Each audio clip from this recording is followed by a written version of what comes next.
بسم اللہ الرحمن الرحیم۔ برا وقت آتا ہے ہمیں کچھ سکھانے کے لیے، ہماری تکلیفوں کے ذریعے ہمارے گناہ مٹانے کے لیے، ہمیں گناہوں سے باہر نکالنے کے لیے۔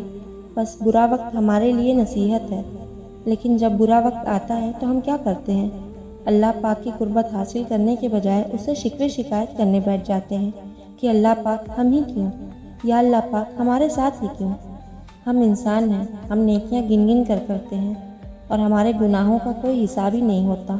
اللہ پاک چاہے تو ہمیں توبہ کی مہلت دینے کے بجائے ہمارے گناہوں کی سزا میں ہمیں عبرت ناک عذاب میں مبتلا کرتے، پر ہمارا رب تو مہربان ہے، رحم کرنے والا ہے۔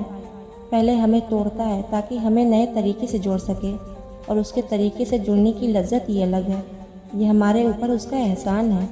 وہ ہمارا ہاتھ کسی حال میں نہیں چھوڑتا، بس وہ ہماری پکار سننا چاہتا ہے۔ ہماری آنکھوں سے گرے ہوئے آنسو اس کے لیے کافی ہوتے ہیں۔ وہ ہمیں کبھی بھی نہیں دھتکارتا، چاہے ہمارے گناہ کے سمندر کی ریت کے جتنے ہی کیوں نہ ہو۔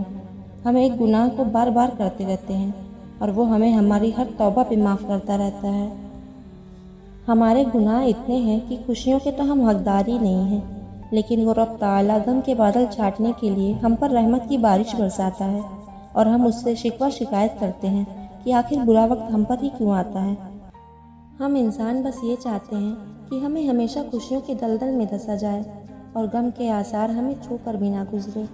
ہم سب یہ بات اچھی طرح جانتے ہیں کہ ہمارے اعمال نامے جب بھی تولے جائیں گے تو ہمیشہ گناہوں کا ترازو بھاری ہوگا، لیکن ہم برے وقت کے احسانات کو سمجھنے کے بجائے ہم مایوس ہو جاتے ہیں۔ بے شک اللہ پاک کے ہر کام میں عقل والوں کے لیے نشانیاں ہیں۔ ہمیں اس دنیا میں بہت کچھ سیکھنا ہے۔ ہم اللہ پاک کے اس رحم کو کیوں نہیں سمجھتے؟ بس اپنے اوپر ایک آنچ برداشت نہیں کر سکتے۔ ہمیں مضبوط بننا ہے، اور انسان بہت مضبوط ہے، وہ پہاڑوں کو ہلا سکتا ہے۔ ہمیں اس دنیا میں اسی لیے بھیجا گیا ہے کہ دنیا اور اس دنیا کی ہر چیز امتحان ہے انسان کے لیے۔ ہمارا برا وقت ہمیں سکھانے آتا ہے، ہمیں مضبوط بنانے آتا ہے۔ ہمارے اندر موجود صبر کے مادے کا امتحان ہے یہ دنیا۔ ہمارے برے وقت ہمیں اچھے وقت سے ملوانے آتا ہے۔ ہمیں مایوس ہونے کے بجائے صبر کے راستے پہ چلنا چاہیے، اس راستے پر جس کے انعامات کا وعدہ اس پاک پروردگار نے اپنی اور اپنے محبوب کی قسم کھا کر کیا ہے۔